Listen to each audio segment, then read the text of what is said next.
Bem-vindos e bem-vindas a mais uma Conversas de Paz e Esperança. Esse dia de hoje, em que nós estamos fazendo mais um programa do Vozes do Sagrado, a espiritualidade vista por elas. Eu tenho a alegria, o prazer de trazer aqui para o nosso programa a Iá Márcia Dogum.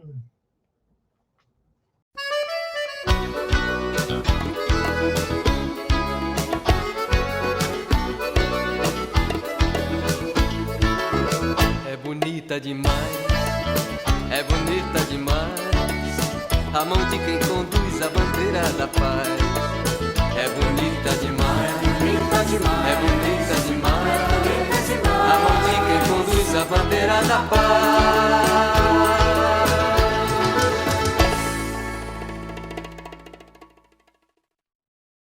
Antes de apresentar aqui a Iá Márcia, eu quero já pedir para que você se inscreva no canal, curta, divulgue. Afinal, estamos fazendo um ano de conversas de paz e esperança. Mas também eu estou divulgando aqui um Pix, diálogos.danielhigino@gmail.com, que é uma forma da gente também pagar essas assinaturas dos streams, do material que eu utilizo aqui para a gente preparar o programa e para a gente divulgar o programa. E, enfim, bem-vinda, Iá Márcia Dogum. Boa noite. É uma satisfação grande, a Márcia, conhecê-la aqui pela tela. Ainda quero conhecê-la pessoalmente, mas as referências que eu tive a respeito da sua pessoa são incríveis. Eu fico muito feliz de você ter aceitado o convite de participar aqui do nosso programa Conversas de Paz e Esperança. Eu agradeço também, né, irmão Daniel. Dou boa noite a todas as pessoas que nos assistem. Dou mojubá a todas as pessoas. E quando eu digo mojubá, eu estou apresentando os meus respeitos. Eu peço licença, que é a minha ancestralidade, aos meus orixás, para estar aqui nesse momento tão especial com você. Eu acho que é sempre uma boa oportunidade falarmos sobre espiritualidade, para que a gente possa desmistificar tantas construções negativas que foram feitas ao longo dos anos, dos séculos. Uhum. Então, eu agradeço também essa oportunidade. E como todas as pessoas que acompanham nosso programa já sabem, a primeira parte é a gente apresentar o nosso convidado, a nossa convidada que veio participar do programa. Quem é Iá Márcia Dogum? Fala um pouquinho de você, fala da sua história, conte um pouquinho dos seus milagres. Que milagres, moço! E a Márcia Dogum é Márcia Maria Ferreira de Brito Lima, pessoa civil, que desde criança teve conexões com o sagrado. O sagrado, para mim, é chamado de orixás. Olodumare, que é o Deus maior, e abaixo dele, orixás. A minha família, o meu avô materno, foi Ogã de Jubiabá, a minha mãe biológica se iniciou também no candomblé, e na época que ela se iniciou, eu tinha apenas 11 para 12 anos, e esse sagrado já começou a se manifestar na minha vida. Então, eu fui uma pessoa que tive a oportunidade de, como dizia a minha saudosa Ialorixá, a minha orientadora espiritual, a saudosa Iastelita de Oiá, eu tive a oportunidade de alisar o banco da ciência.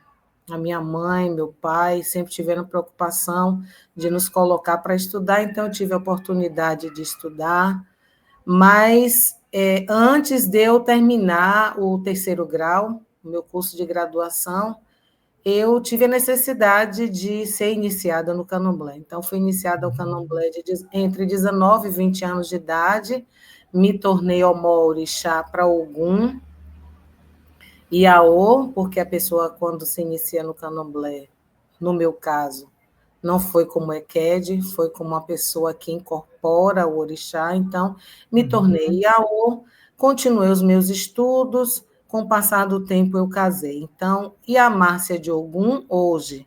Mas nos meus primeiros momentos com a religião, eu fui a Bian, que é apenas uma noviça, depois me tornei Iauô. Depois de alguns anos, me torno, atinjo a maioridade na religião e me torno Ebome. E quando recebo da minha Ialorixá a responsabilidade de ser uma líder, a minha mãe biológica e a Valdete de Euá, a saudosa, eu recebi essa responsabilidade, mas não assumi, eu não tinha interesses, mas com o retorno da minha mãe biológica para o Orum, que popularmente as pessoas conhecem como falecer, morrer, a responsabilidade do terreiro ficou para mim. E a partir daí eu passei a deixar de ser conhecida como Ebome Márcia para ser conhecida como Iamárcia de Ogum. Eu acho que alicerçado a toda essa luta que eu comecei a desempenhar, porque me tornei uma ativista contra todo tipo de discriminação, contra o racismo, mas especificamente contra o racismo religioso, porque ainda jovem, quando me iniciei, sofri muito na faculdade, em todos os ambientes que eu frequentava, pelo fato de estar com a cabeça coberta, às vezes sempre, quase sempre com as vestes brancas, e infelizmente as pessoas não não se acostumam que para você ser um verdadeiro religioso, você tem que cultuar o seu sagrado e tem a obrigação de respeitar o sagrado alheio. E assim eu fui caminhando, professora, trabalhando em sala de aula, podendo, inclusive, defender alguns alunos e alunas que tiveram necessidade de também ser iniciados na religião do candomblé e que sofriam racismo religioso. E assim foi o meu caminhar.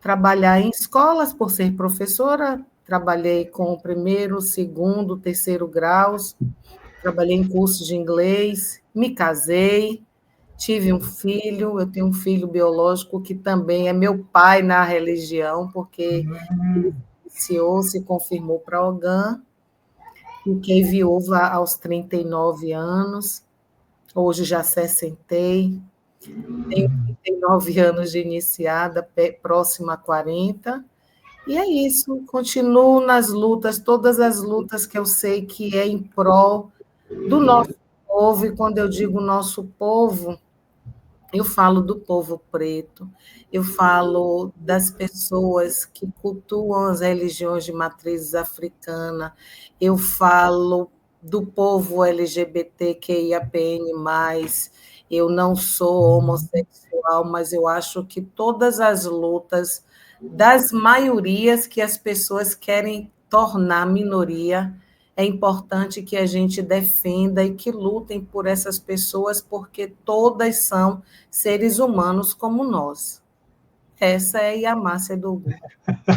Na sua fala, você já transpirou a temática da nossa conversa de hoje, que é a espiritualidade. A espiritualidade é profundamente conectada à vida. E realmente eu acho um absurdo, Márcia, é como a gente já está no momento de termos uma consciência nacional, uma consciência mundial sobre o valor e a importância da diversidade religiosa e a grandeza das religiões de matriz africanas no Brasil, e as pessoas continuam tendo preconceito. Aqui em Brasília, onde eu moro, de vez em quando a gente flagra uma situação de uma violência ocorrida num terreiro, de alguém que foi lá e destruiu. Aqui nós temos, por exemplo, a Praça dos Orixás, um lugar muito bonito, que, inclusive, eu e minha esposa já temos 2 anos que a gente vira o ano na Praça dos Orixás, junto com todas as casas de candomblé e de umbanda que fazem esse grande momento celebrativo de virada de ano. E é comum, de vez em quando, ir alguém lá e destruir a imagem de um orixá. Isso é um absurdo. Eu não sei por que as pessoas, Daniel, ainda perdem tanto tempo para ofender, para agredir o sagrado alheio.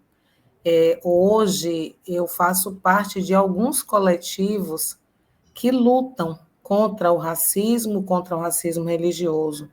Eu sou uma das coordenadoras municipais da Renafro, que é uma rede de 23 anos, é a Rede Nacional de Religiões Afro-Brasileiras e Saúde, e a gente tem o objetivo de informar os nossos irmãos sobre questões de saúde para que essas pessoas possam ter um cuidado mais apurado da sua saúde, do seu corpo.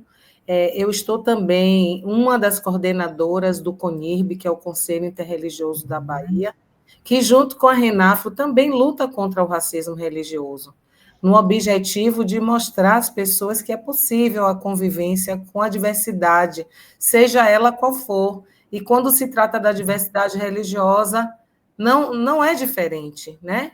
E é isso.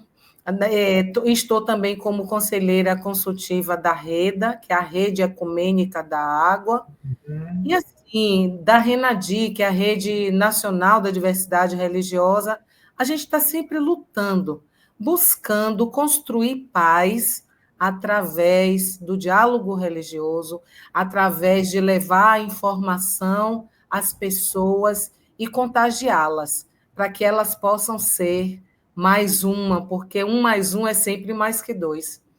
Engrossar as fileiras, fortalecer essa luta para a gente realmente estabelecer paz. Muito bem. E a partir da sua experiência de fé, o que é espiritualidade, Yamácia?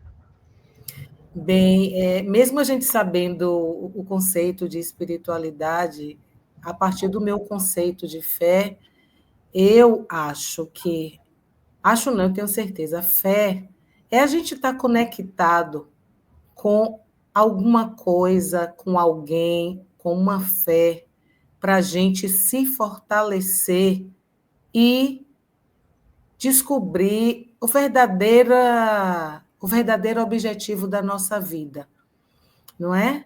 No meu caso, que sou religiosa, eu parto dessa religião de matriz africana chamada candomblé. Mas uma pessoa que não é seguidor de nenhuma religião pode se fortalecer pensando na espiritualidade em si próprio, ou até se conectar com a natureza, porque a gente sabe que existem pessoas que só acreditam em Deus, e a gente não pode dizer que é insuficiente, não. É muito grandioso, é muito valoroso. Agora, partindo da premissa que eu sou uma pessoa iniciada no candomblé, eu penso que estar nessa religião, eu cultuar, eu desempenhar, desenvolver a minha espiritualidade é me fortalecer conectada com o meu sagrado, que eu conheço como Olodumare, que Olodumare significa Deus, e abaixo de Olodumare, orixás, inquices e voduns. Essa nomenclatura depende da nação de candomblé. Na nação que eu sou iniciada, que é o Ijexá, a gente chama essas divindades de orixá, mas outras pessoas conhecem como voduns e como inquices. Então, é estar conectado a esse sagrado para se fortalecer, para ter força, para seguir adiante, vivendo, mas, sobretudo, procurando meios de viver em harmonia, respeitando o espaço dos nossos irmãos. Porque quando eu falo irmãos, eu não estou simplesmente me resumindo a pessoas que seguem o mesmo segmento religioso que eu. Eu estou falando de irmãos, todas aquelas pessoas que são seres humanos como eu e que foram formados pelo grande Criador, que conhecemos como Deus, Olodumare, Javé, Jah, Alá. A gente sabe que as nomenclaturas são diferentes por questões culturais, por questões territoriais, por questões de opção religiosa, mas sabemos que esse ser que é onipotente, onipresente e onisciente, na minha concepção, é o mesmo. Uhum. Sim, eu tenho uma certa curiosidade. Como eu não sou iniciado no candomblé, ainda não conheço com profundidade os orixás e talvez muitas pessoas que estão nos acompanhando aqui também não. Ogum, orixá Ogum. E a Márcia do Ogum, o orixá Ogum é... É. Ogum é um orixá masculino, o grande guerreiro de Irê, da terra de Onirê. Foi ele quem lutou para defender a população, porque o mal existe desde que o mundo foi criado. E orixá Ogum, esse orixá masculino, ele é esse grande guerreiro que luta para estabelecer paz. Olha, Ele é o primeiro tecnólogo do mundo, porque ele é o grande forjador das ferramentas, das pás, das enxadas, das foices, e que eram essas ferramentas utilizadas pelos agricultores, pessoas responsáveis pelo plantio da alimentação, do alimento das pessoas.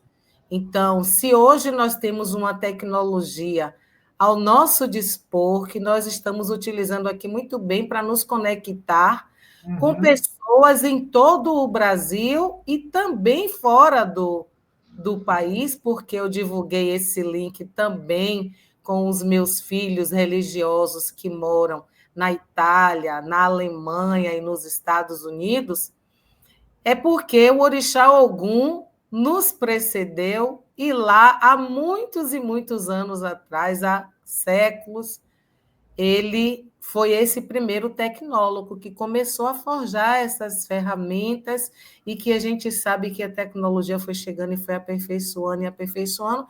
Hoje, esses instrumentos, muitos deles são utilizados em centros cirúrgicos a benefício da saúde das pessoas e da cura de muitas doenças, não é? olha que maravilha.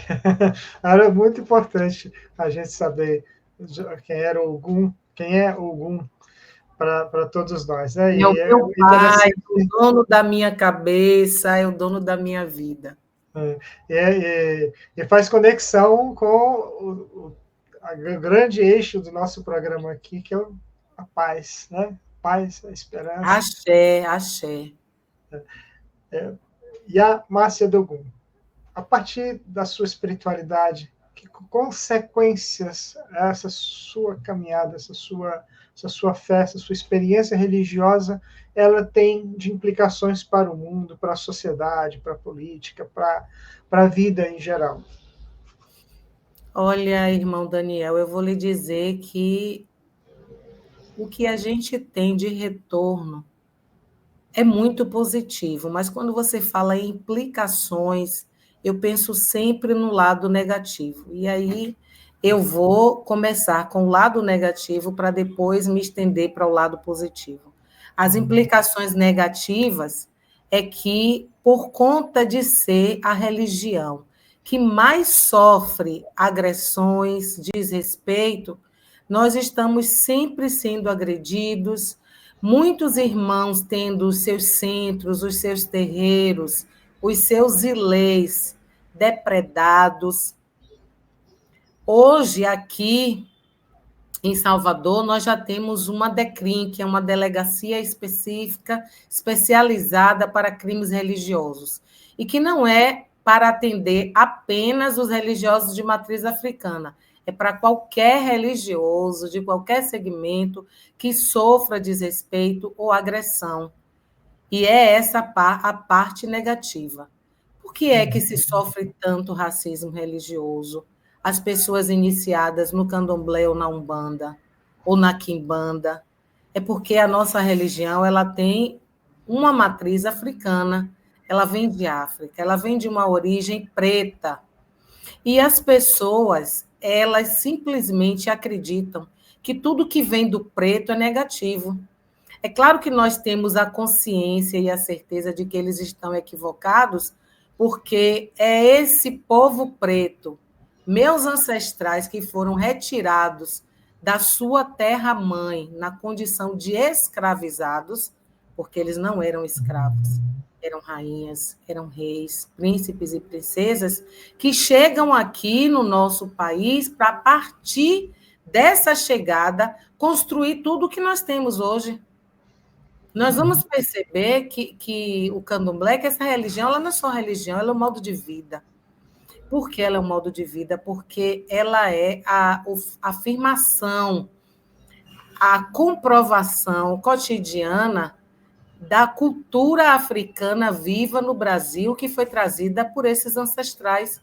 E a gente vai perceber isso na nossa vida cotidiana, através da culinária, através da moda nas vestes, através de todo tipo de arte, seja na escultura, na pintura, seja no toque dos instrumentos de percussão, nos cânticos. Aqui em Salvador, a gente está celebrando os 40 anos da Axé Music. A Axé Music nada mais é do que as músicas que saem de dentro do terreiro e que passam por um aperfeiçoamento tecnológico para ser lançado para todo tipo de população. E se tornou um patrimônio, né, cultural do Brasil, né? Aí eu já entrei na parte positiva, tá vendo quanta coisa positiva a gente tem? E assim, uma das coisas que eu gosto muito de enfatizar quando tenho a oportunidade de ser convidada para programas como o seu, que tem uma audiência belíssima, maravilhosa, vida longa ao seu programa, é dizer que nós, que somos iniciados no candomblé, começamos o nosso ciclo de festividades, de celebrações religiosas pelas águas de Oxalá. O marco das águas de Oxalá é um dos momentos que a gente está conectado com o sagrado, pedindo paz para todo o mundo, não só para nós que somos iniciados, mas para todo o mundo, porque as águas de Oxalá que hoje nós reproduzimos nos nossos terreiros vêm de um Itã. Itã significa história de orixá. Um Itã, quando Oxalá precisou visitar o reino de Xangô, e que foi avisado pelo Babalaô que levasse 3 vestes, porque Oxalá, ele não é só o orixá pai da vida, ele é o orixá das vestes brancas. Né? Por isso que a gente diz que ele é o orixá da paz. E nessa caminhada ele passou por 3 brincadeiras, né? São o que a gente diz que é pegadinhas do orixá Exu brincando com ele. No primeiro momento, suja as vestes dele com azeite de dendê, depois com cachaça e depois com carvão. E quando ele chega no reino de Xangô, os soldados não reconhecem porque ele está sujo. Ele tinha levado uma quantidade de vestes e aí ele já tinha gasto, ficou com as roupas sujas, e aí colocaram ele na prisão. A partir do momento que ele foi para a prisão, tudo no reino começou a perecer. A agricultura, a plantação começou a morrer. As mulheres não conseguiam mais engravidar, as pessoas andavam tristes, não tinham alimento, não podiam ter filhos. E Xangô resolve procurar o Babalaô, e quando chega lá, o Babalaô diz: você precisa ir na sua prisão e libertar a pessoa que está lá. E ele dizia: mas quem é? Ele disse: você precisa ir para saber, para tomar ciência de quem está lá. E ele vai, quando ele chega lá, ele consegue reconhecer que é Oxalá. E aí ele convoca a população daquele reino e pede para que carreguem águas, coloquem numa bacia muito grande, para que todas as pessoas pudessem banhar Oxalá, levar vestes novas, limpas, brancas para ele vestir, e pedir a ele perdão e dizer: Pai, por favor, devolva a paz desse reinado. Então, nós começamos as nossas celebrações religiosas com as águas de Oxalá, banhando Pai Oxalá, pedindo a ele que tenha misericórdia de todos nós, não só os iniciados no candomblé, mas todas as pessoas que habitam esse planeta Terra, para que a gente possa viver respeitando uns aos outros. Nossa, é muito bonito trazer essa história, porque as histórias religiosas, elas dialogam muito, a ancestralidade das histórias. Você vê, por exemplo, na tradição cristã judaica, você tem a história de Moisés, das pragas do Egito, para libertar o povo do Egito, para a terra prometida, passa por sinais, passa por símbolos como, como este de as pessoas perderem a fertilidade da terra, perderem a produção, né? Vem deserto, vem chuvas de gafanhoto, até que o povo é libertado para que a paz Verdade. possa voltar. Eu também fiz uma experiência de comunhão de vivência junto com o povo Carajá, comunidade indígena aqui do Mato Grosso, quando eles estavam comemorando a homologação da Ilha do Bananal, lá depois de São Félix do Araguaia, mas indo ali para as ilhas, e lá tinha uma festa, a festa de Aruanã, uma festa que faziam sempre em tempo de lua cheia, porque tinha toda a ideia de que eles viviam no berço, no fundo do rio Araguaia, até que um dia tinha uma regra. Aruanã disse que eles não podiam emergir da água, porque senão conheceriam a morte. E, por incrível que pareça, esse ritual ele é cantado por Martinho da Vila, né? Pois Numa, é, numa das músicas dele, ele cita isso. Tribo dos Carajás, noite de lua cheia, Aruanã. pois é, isso mesmo, eu não tinha nem lembrado. Aí eu participei da festa. Aí a ideia era que aí um, um, um dos, uma das pessoas ali sai e diz que não conheceu a morte, pelo contrário, conheceu as flores, conheceu a natureza, conheceu os pássaros, conheceu a terra. Só que ele não conseguiu mais voltar para o Rio Araguaia. Outros fizeram o mesmo, saíram de lá de dentro.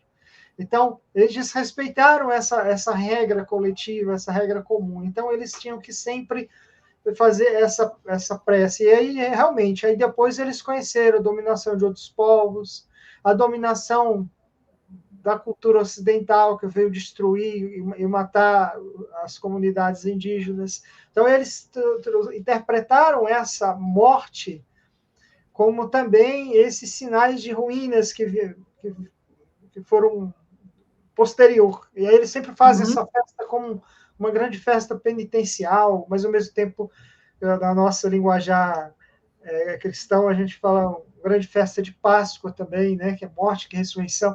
Então, por isso que eu digo que dialoga, né, que eles, quando na experiência religiosa deles, eles não receberam a ideia do chamado pecado original que tem na tradição bíblica, eles não receberam isso.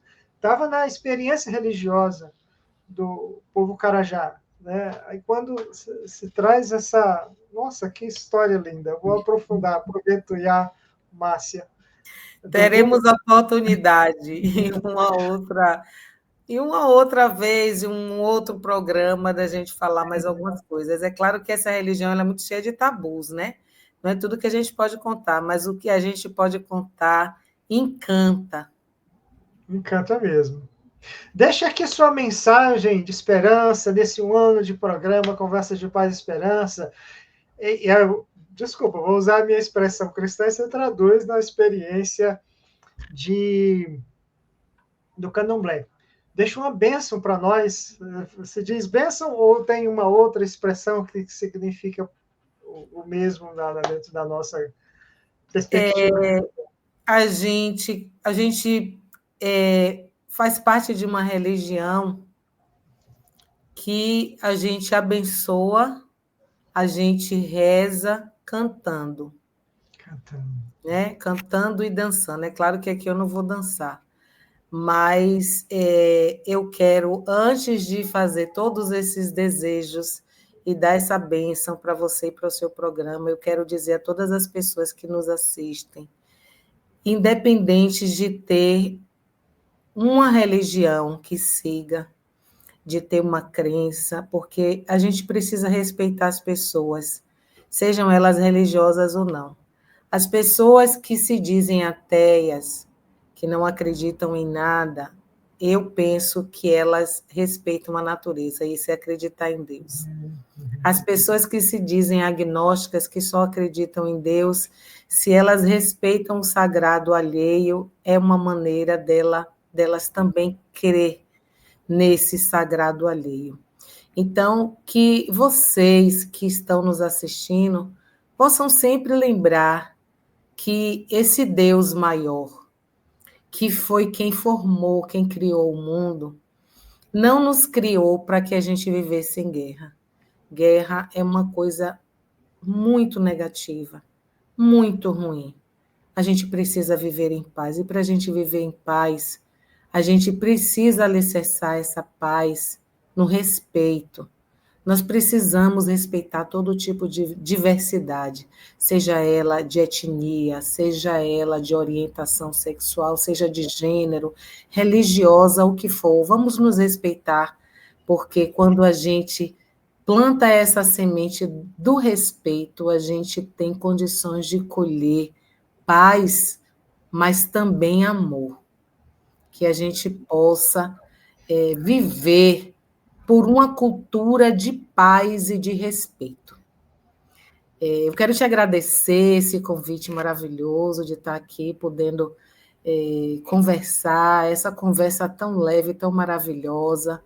Eu rogo ao Olodumare e a todos os orixás que vocês tenham bênçãos, não só do candomblé, mas de todo o segmento religioso que exista na face da terra. Que não só você, mas o seu programa tenha vida longa, mas vida longa com saúde. Né? A gente mantém a vida com saúde, harmonia, prosperidade, que vocês tenham grandes realizações com sucesso e que vocês, através desse programa, dessas ações, vocês tenham muitas felicidades, porque estar com um programa desse não é só ser corajoso, é pensar no outro, no próximo, na próxima, no próximo, seja lá qual for o gênero dessas pessoas. Eu tenho certeza que invadir os lares brasileiros, estrangeiros, levando mensagens tão importantes de construção de paz, é também crescer na espiritualidade. Eu peço a Babá de Alá, que é uma das qualidades do Orixá Oxalá, porque ele é o nosso grande modelador. É ele quem modela as nossas oris, as nossas cabeças, quando nós estamos para nascer, é o que eu peço todos os dias, é que ele coloque pitadas extras de compreensão para as novas pessoas, para os novos irmãos e irmãos que estão por vir, que estão por nascer, para que eles venham com a consciência de que viver irmanado é muito mais produtivo do que viver apartado. Que ele possa sempre, quando estiver tocando as nossas cabeças, também nos trazer paz. E aí eu canto para vocês assim. Eu quero explicar que esse toquezinho, Aure, é Ijexá, porque eu sou iniciada na nação do Ijexá. Epe, epa, babá, Ijexareu. Aure, aure bocunsure ajala. Hoje Shedayo lori unche. Ero, aure, aure bocunsure ajala. Hoje Shedaió, Lori, Unche, Ero,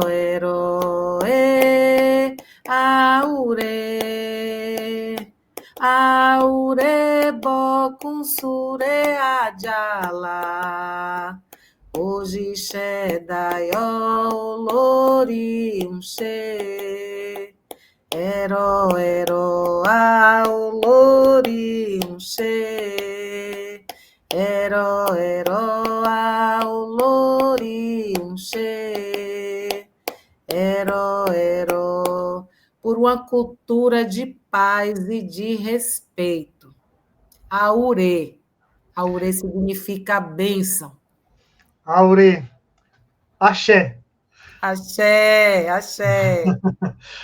E esse foi o nosso programa Conversa de Paz e Esperança desta noite. Até a próxima segunda-feira.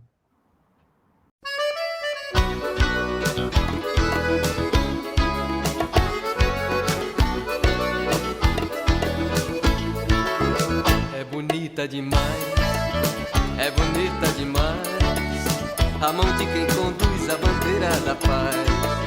É bonita demais, é bonita